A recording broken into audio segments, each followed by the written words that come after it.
తెచ్చుకున్నదే నిరుద్యోగ యువకుల సమస్యల పరిష్కారం కోసం, వారికి ఉద్యోగ అవకాశాలు కల్పించడం కోసం. ఆనాడు కాంగ్రెస్ పార్టీ అధికారంలోకి వచ్చిన వెంటనే మేము రాష్ట్రంలో ఉన్న నిరుద్యోగ యువకులు అందరికీ ఉద్యోగాలు ఇస్తామని, పబ్లిక్ సర్వీస్ కమిషన్ ప్రక్షాళన చేస్తామని చెప్పినట్టుగానే రాగానే పబ్లిక్ సర్వీస్ కమిషన్ని ప్రక్షాళన చేయటమే కాదు, దాదాపు ఇప్పటికే 55,000 ఉద్యోగాలు రిక్రూట్మెంట్కి సంబంధించిన నియామక పత్రాలు కూడా అందించిన విషయం మీకు తెలియదు కాదు. పబ్లిక్ సర్వీస్ కమిషన్లో గత 10 ఏళ్ళు ఒక్కసారి కూడా గ్రూప్ 1 పరీక్షలు నిర్వహించలేనటువంటి పరిస్థితిలో గాలికి వదిలేస్తే మేము వచ్చి కేవలం 7-8 నెలల్లోనే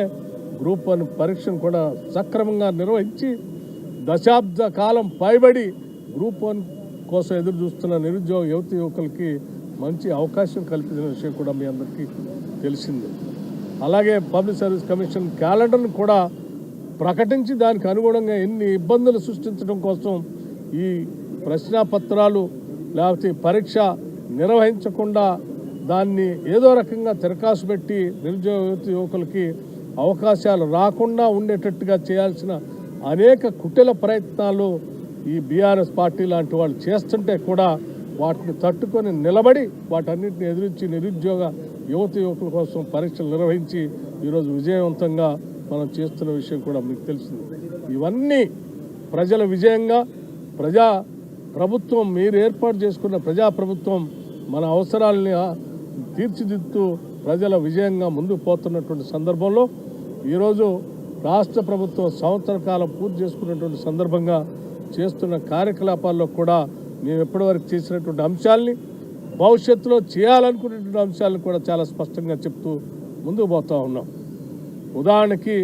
రాష్ట్రంలో సగభాగం జనాభా ఉన్నటువంటి మహిళలను దృష్టిలో పెట్టుకొని మేము మహాలక్ష్మి అని చెప్పి ఒక పథకాన్ని ప్రవేశపెట్టమే కాకుండా ఈ రాష్ట్రంలో ఉన్న మహిళలందరూ కూడా ఆర్థికంగా నిలదొక్కుని పైకి వస్తే వాళ్ళ ద్వారానే ఈ కుటుంబాలు నిలదొక్కుంటాయని, తద్వారా తెలంగాణ సమాజం నిలదొక్కుంటుందని ఆలోచనతో సంవత్సరానికి 20 నుంచి 25,000 కోట్ల రూపాయలు వడ్డీ లేని రుణాలు ఇప్పించాలని, ఒక 5 ఏళ్లలో 1,00,000 కోట్ల రూపాయలు వాళ్ళకి ఇప్పించాలని, కేవలం రుణాలు ఇప్పించడమే కాకుండా ఆ వడ్డీకి సంబంధించి రాష్ట్ర ప్రభుత్వమే వడ్డీ కట్టేటట్టుగా తీసుకున్న రుణాలతో వాళ్ళు పారిశ్రామికవేత్తలుగా ఎదగటానికి కావాల్సిన వ్యవస్థలు కూడా రాష్ట్ర ప్రభుత్వం ఏర్పాటు చేసే దిశలో ముందు పోతున్న విషయం కూడా మీకు తెలిసిందే. దేశంలో పరిశ్రమలన్నా, ఎనర్జీ అన్నా, లేకపోతే విద్యుత్ ఉత్పత్తి అన్నా అదానీ అంబానీ లాంటి వాళ్ళే గుర్తుకొస్తారు. అదానీ అంబానీ లాంటి వాళ్ళ చేతుల్లో పోయేటువంటి విద్యుత్ ఉత్పాదన సంబంధించినటువంటి సోలార్ పవర్ ప్లాంట్ లాంటి వాటిని కిందికి తీసుకొని వచ్చి మేము ఈ రాష్ట్రంలో ఉన్నటువంటి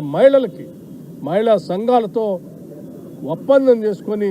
1000 మెగావాట్లకు సంబంధించి వారికి నిన్న జరిగినటువంటి వరంగల్ మహాసభలో మేము ఒప్పందం చేసిన ఎంఓయూ చేసిన విషయం కూడా మీ అందరికీ తెలిసింది. దాదాపు ఇంకా పెద్ద ఎత్తున అవసరమైతే ఆర్టీసీ బస్సులు కొనుగోలు కూడా సెల్ఫ్ హెల్ప్ గ్రూప్స్ ద్వారా కొనుగోలు చేపించి ఆ బస్సుల్ని ఆర్టీసీకే పెట్టి మళ్ళీ ఆర్టీసీ ద్వారా టికెట్ల ద్వారా వచ్చే ఆదాయం వాళ్ళకి వచ్చేటట్టుగా చేసే విధంగా రకరకాల చిన్న సూక్ష్మ పరిశ్రమలన్నింటినీ కూడా ఐడెంటిఫై చేసి